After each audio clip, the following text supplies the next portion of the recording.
तो मित्रों, जल्दी हम फरवरी के महीने में प्रवेश करेंगे और ये आने वाला फरवरी का महीना हम सबके लिए कैसे जाने वाला है। देखिए मित्रों, जब भी ग्रह गोचरों की स्थिति में परिवर्तन होता है, नक्षत्र में परिवर्तन होता है, तो उसका प्रभाव हमारे जीवन के प्रत्येक क्षेत्र में देखने को मिलता है। फिर वो चाहे स्वास्थ्य क्यों ना हो, शिक्षा करियर क्यों ना हो, कार्य क्षेत्र का माहौल क्यों ना हो, बिजनेस में उतार चढ़ाव क्यों ना हो, प्रेम संबंध या जीवन साथी के साथ संबंध की बात क्यों ना हो, इन सब के बारे में हम चर्चा करेंगे आज की इस वीडियो में, जिसमें हम चर्चा करने वाले हैं हमारी 7वीं राशि तुला राशि के बारे में और 8वीं राशि वृश्चिक राशि के बारे में। यानी आने वाला जो फरवरी का महीना इन सब के लिए कैसा रहेगा। दर्शकों, साथ ही हम आपको कुछ उपाय बताएंगे ज्योतिषीय प्रमाणिक पर आधारित है, जो बहुत ही आसान है और जिसे आप करके इसका लाभ प्राप्त कर सकते हैं। तो वीडियो के अंत तक आप जरूर बने रहे। हरे कृष्ण मित्रों, मैं हूं आपकी होस्टेस दो ज्योतिष आचार्य पूजा। स्वागत है आपका मेरे YouTube चैनल डीकोड एस्ट्रोलॉजी में। तो तुला राशि के जातक अपनी जन्म राशि या लगन के अनुसार देख सकते हैं जो ग्रह गोचर की स्थिति शुरुआत में बनने जा रही है वो इस प्रकार है। अब लग्नेश शुक्र आपके सूर्य, बुध और मंगल के साथ चतुर्भाव सुख के भाव में गोचर करते नजर आएंगे। राहु आपके पंचम भाव में गोचर कर रहे हैं, शनि आपके छठे भाव में गोचर कर रहे हैं, बृहस्पति वक्री अवस्था में नवम भाव भाग्य स्थान पे गोचर कर रहे हैं, चंद्रमा अपने गोचर की शुरुआत आपके दशम भाव से करने जा रहे हैं, तो केतु एकादश भाव में गोचर कर रहे हैं। समय अनुसार इनमें आप कुछ परिवर्तन देखेंगे, जैसे कि बुध 3 फरवरी को कुंभ राशि में प्रवेश कर जाएंगे, वहीं शुक्र 6 फरवरी को कुंभ राशि में प्रवेश कर जाएंगे, यानी आपके पंचम भाव में आ जाएंगे।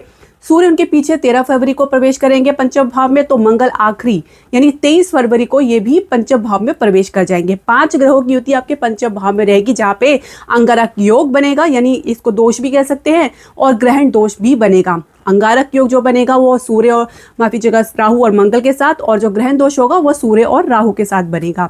थोड़ी सावधानी आपको बरतनी है। जैसे कि स्वास्थ्य की यदि हम बात करें तो देखिए, स्वास्थ्य को लेकर आप पहले से काफी बेहतर महसूस करेंगे, खासकर मध्य फरवरी के बाद और फरवरी के अंत के बाद, जब मंगल और राहु एक साथ होंगे, सूर्य भी होंगे। मंगल और सूर्य अग्निकारक ग्रह है, और जबकि राहु एम्पलीफायर का काम करते हैं, यानी उसको और बढ़ावा देते हैं। अपने क्रोध पे आपको नियंत्रण बना के चलना है, और हो सके तो दूसरों की बात सुनने का प्रयास करें। कहीं ना कहीं अपने निर्णयों को लेकर आप बैक फुट में नजर आएंगे। दूसरी बात यह कि पाचन को लेकर कुछ ज़्यादा समस्या देखने को मिल सकती है। शुगर से रिलेटेड प्रॉब्लम है या ब्लड से रिलेटेड अन्य कोई समस्या है तो बहुत ही सावधान आपको रहना है। और साथ ही कुछ स्किन से रिलेटेड कुछ मामूली रैशेस की समस्या या कुछ टेम्पररी समस्या देख सकते हैं। बाकी शनि आपके छठे भाव में गोचर करें तो वात से रिलेटेड प्रॉब्लम आपको लगातार देखने को मिल रही होगी, खासकर यदि आपकी शनि की दशा, अंतरदशा या प्रत्यंतर दशा चलने वाली है या चल रही है। तो ऐसे में आपको खान पान को उचित रखना है, व्यायाम करना है, खासकर योगा करना है, और साथ ही आपको मेडिटेशन यानी ध्यान भी करना है। अब आपके शिक्षा करियर की हम बात करें तो देखिए, पंचम भाव में राहु तो पहले से ही थे, बाकी ग्रह आपके साथ लग्नेश भी यहाँ पे आ रहे हैं, तो एक आप क्रिएटिविटी के फील्ड में आपकी दिलचस्पी ज़्यादा बढ़ेगी, खासकर मध्य फरवरी के बाद। इसको लेके अपने करियर के बारे में कुछ सोच विचार कर सकते हैं। और एक बात और देखी गई है, राहु जब भी इन ग्रहों के साथ होते हैं तो एक कन्फ्यूजन दिमाग में क्रिएट होता है, जहाँ पे विभिन्न ग्रह अपनी कारकों का प्रभाव आपको देखते हैं।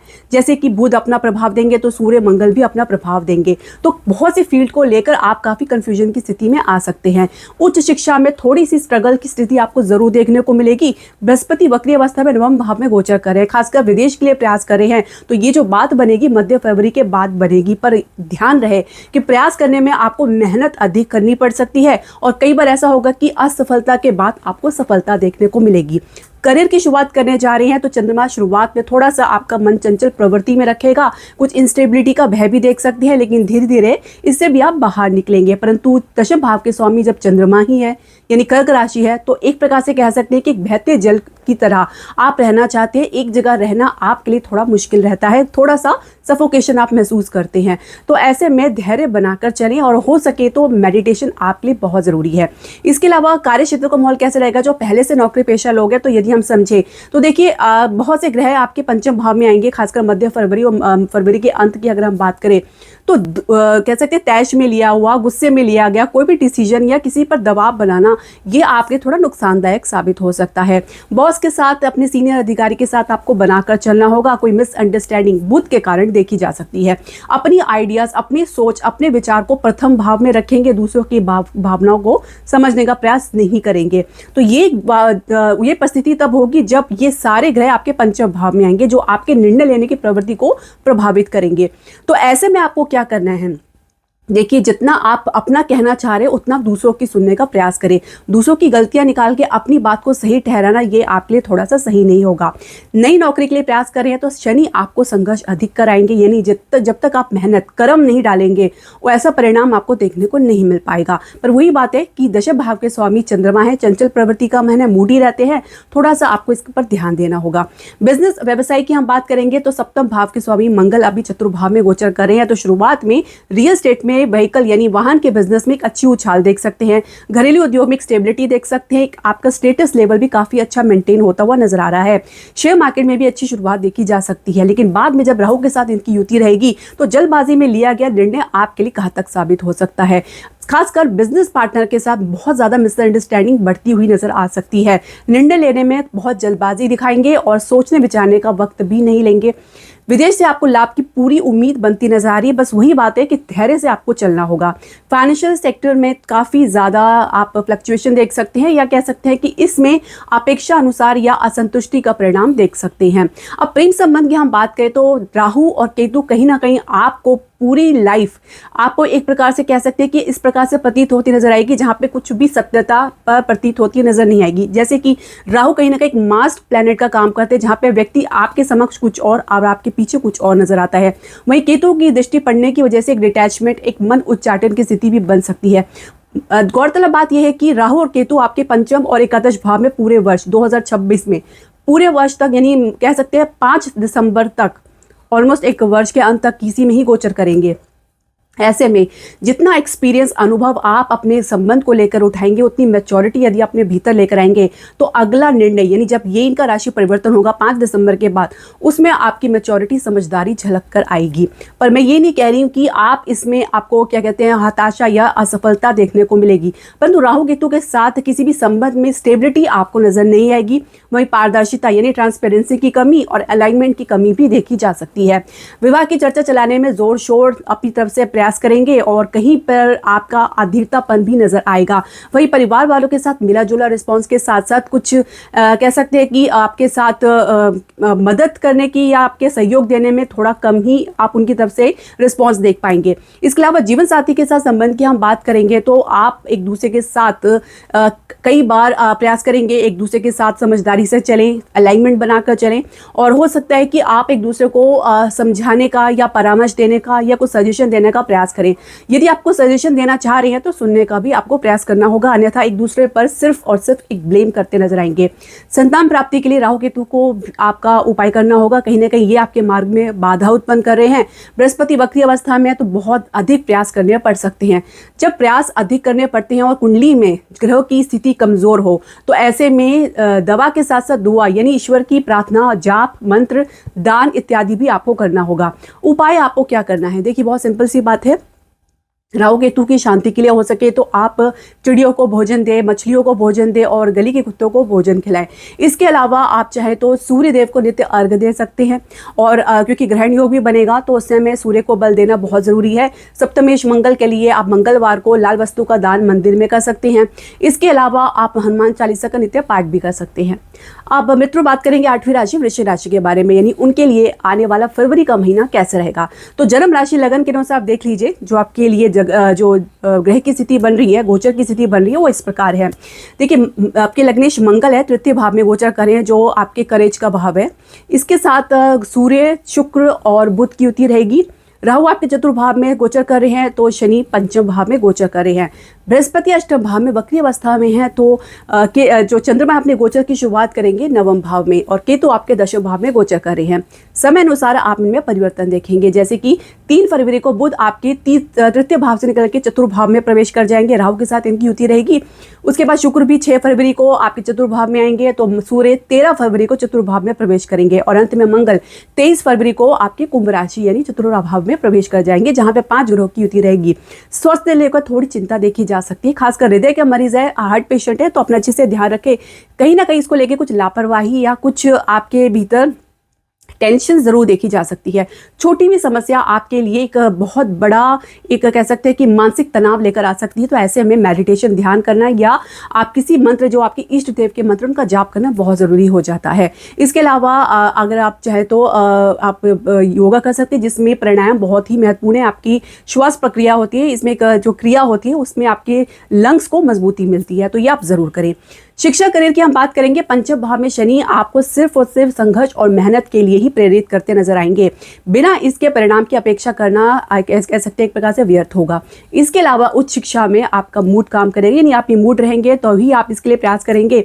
इसके अलावा विदेश के लिए आप प्रयास कर रहे हैं तो आप कह सकते हैं कि ये समय आपके लिए काफ़ी उपयुक्त रहेगा। इसके अलावा स्थान से बाहर किसी अन्य स्थान में भी यदि आप शिक्षा प्राप्ति के लिए प्रयास करें तो आपको सफलता जरूर देखने को मिलेगी। करियर की शुरुआत हो सकता है आपको स्थान से बाहर देखने को मिले। आप नौकरी पेशा लोग यानी जो पहले से नौकरी करें उनके लिए आने वाला फरवरी का महीना कैसा रहेगा। देखिए दशमेश जो है वो आपके सूर्य है। अब वो तृतीय भाव में गोचर करे जहाँ पे मंगल, शुक्र और बुध है। शुरुआत में किसी कलीग के साथ आपको जुड़ना पड़ सकता है, किसी टीम वर्क में आपको काम करना पड़ सकता है। यहाँ पे आपको अपनी सामर्थ्य दिखाने का मौका मिलेगा, पर कहीं ना कहीं कोई दबाव महसूस करेंगे अपने अधिकारी, अपने बॉस की तरफ से। इसके अलावा कम्युनिकेशन गैप में भी कुछ आपको दिक्कतें देखने को मिल सकती है, क्योंकि कम्युनिकेशन गैप आपके बुध के कारण होगा, जिसमें कंबशन के यानी बुध के अस्त होने की वजह से एक इंफ्योरिटी कॉम्प्लेक्स या आपके कॉन्फिडेंस में गिरावट देखने को मिल सकती है। कई बार ऐसा होता है कि आपको पता होता है आप सही हैं, लेकिन बुध की कमजोरी की वजह से अपनी भावनाओं को, अपने विचारों को व्यक्त नहीं कर पाते हैं। तो ऐसे में स्थिति थोड़ी सी विपरीत हो जाती है। हालांकि आपको आपके कलीग का सहयोग तो जरूर देखने को मिलेगा और उनके कुछ आइडियाज आपको प्रेरित कर सकते हैं। नई नौकरी के लिए प्रयास आपको स्थान से बाहर अच्छी सफलता दिला सकते हैं।